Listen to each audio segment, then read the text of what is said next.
and spirituality, the land of perseverance and independence. The Iranian people are monotheist and patriotic. They have their unique identity and love to explore the world. For hundreds of years, our nation have safeguarded their right to self-determination and freedom against the hegemonists and have made their country the most progressive in the election-based political system in the west of Asia. The Islamic Revolution was indeed a great leap for the fulfillment of national and Islamic ideals of Iranians, including freedom, independence, and religious democracy. I, as the elected president of the great people of Iran, am honored to be their representative to convey to the world at large the message of rationality, justice, and freedom, which are the three most fundamental principles of the life of the contemporary man. However, those three principles that all the Abrahamic religions have in common would not be able to attain their purpose without spirituality. Freedom and justice as two sacred and innocent words that are too broad to define are indeed very tough and intricate when it comes to practicing them.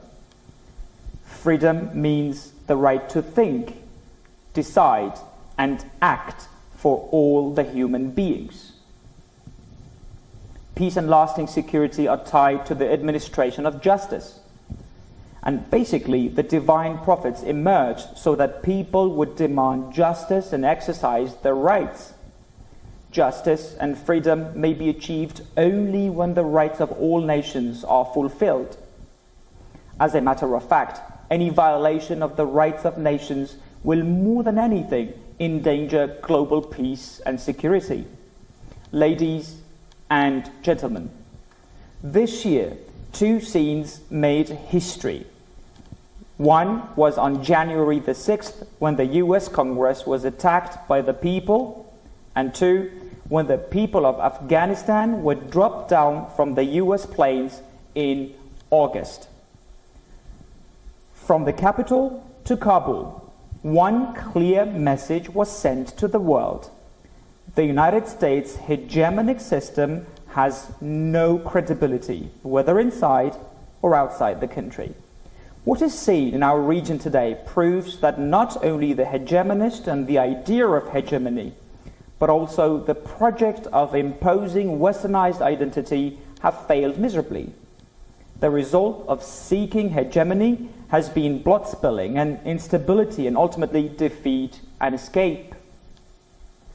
Today, the US does not get to exit Iraq and Afghanistan, but is expelled. And at the same time, it is the oppressed people from Palestine and Syria to Yemen and Afghanistan, as well as the US taxpayers, who have to pay for this lack of rationality.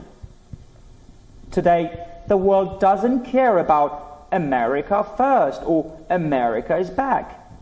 If rationality prevails in the minds of the decision makers, they have to realize that nations' perseverance is stronger than the power of the superpowers. Over the past decade, the US has been making the mistake of modifying its way of war with the world instead of changing its way of life.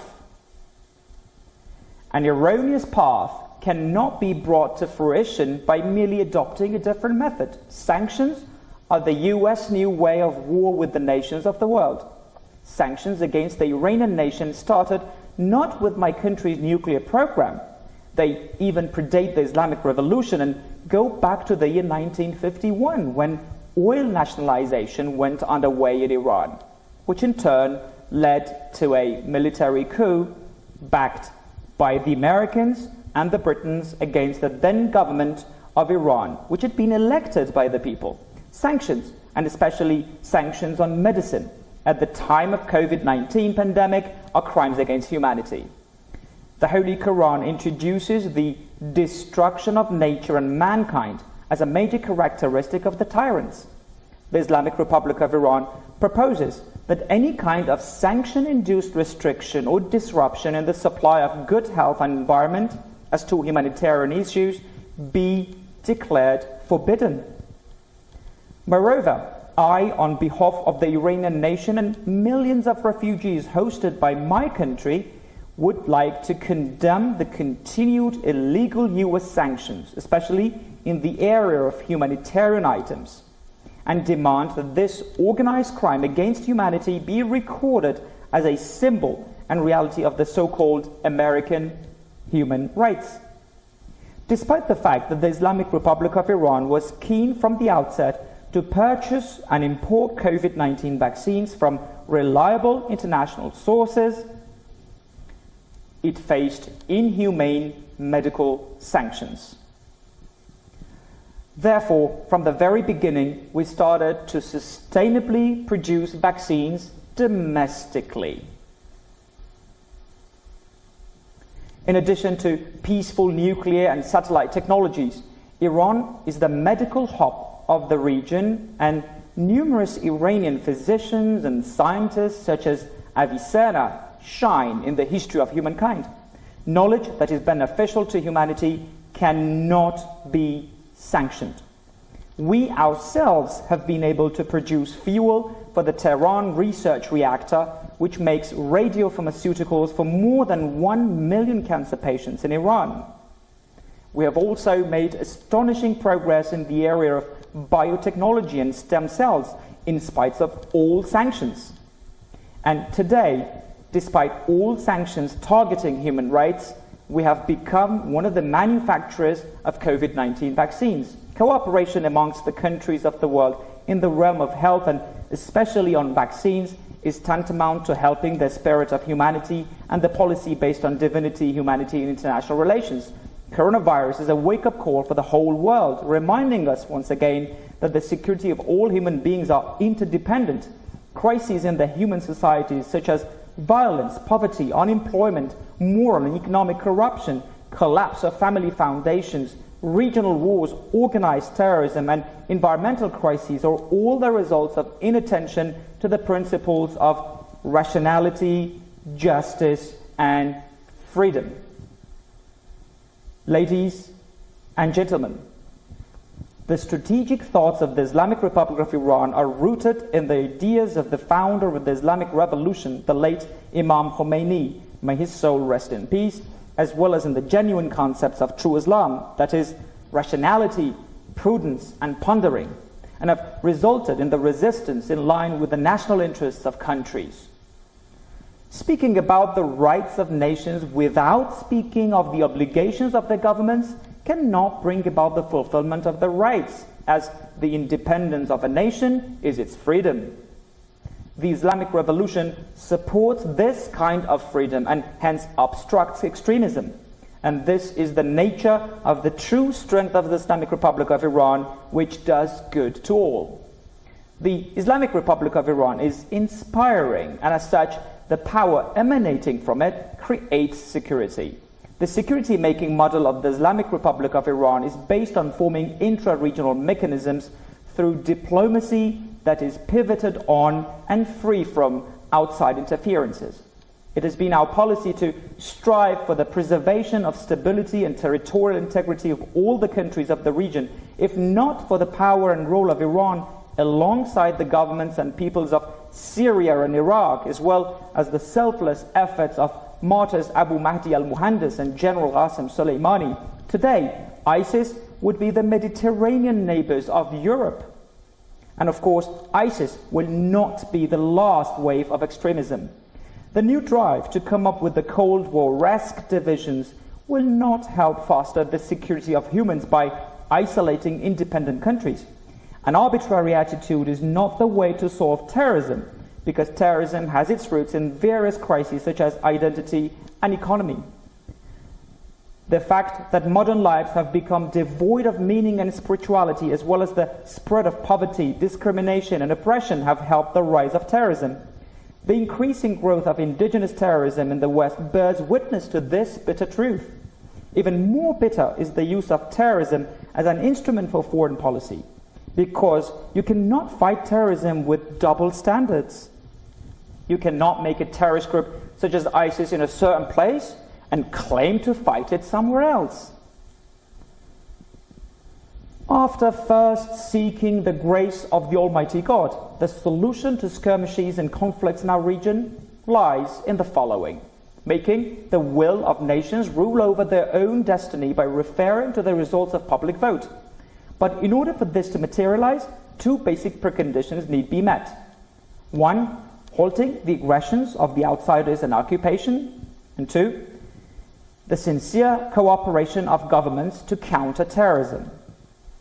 The military presence of the United States in Syria and Iraq is the biggest hindrance to the establishment of democracy and will of nations. Freedom does not fit in the backpacks of soldiers coming from outside the region. If an inclusive government having an effective participation of all ethnicities shouldn't emerge to run Afghanistan, security will not be restored to the country. And like occupation, paternalism is also doomed to failure. The humanitarian crisis in Yemen is very worrying, and the world needs to break its silence towards crimes against humanity. The solution?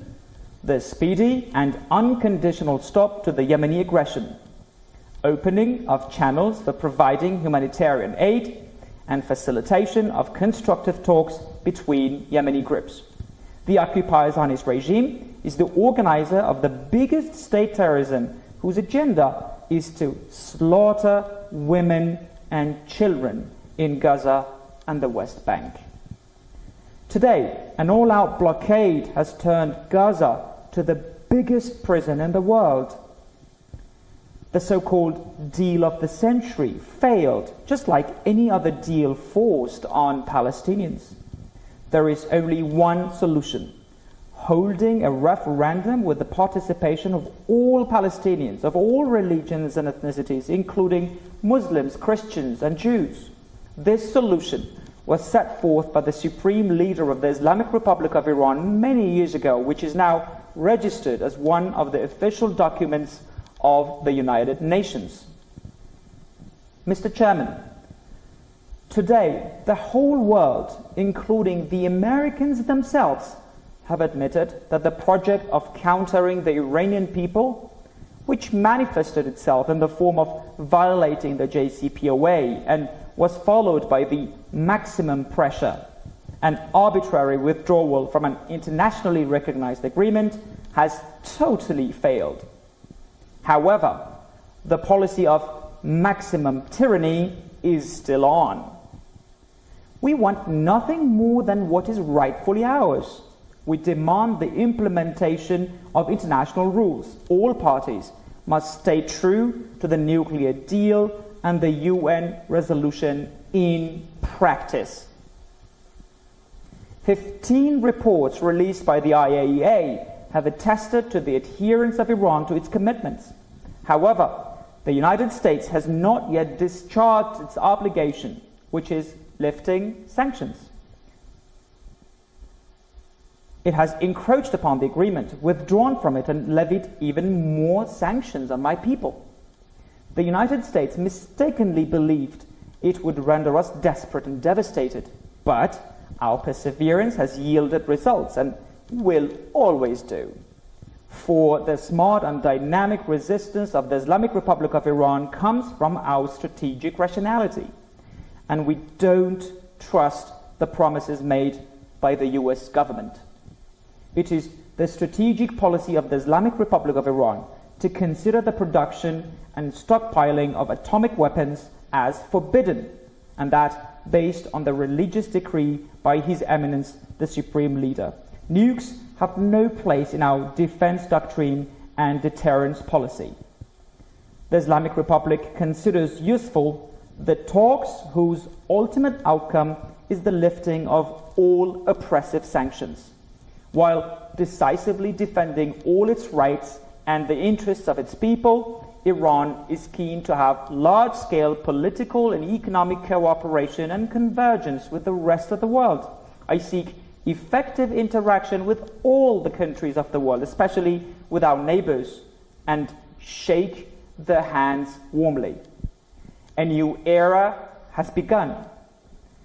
The Islamic Republic of Iran is ready to play its part for a better world. A world brimful of rationality, justice, freedom, morality, and spirituality. Thank you all for your attention. Peace and mercy of Allah be upon you.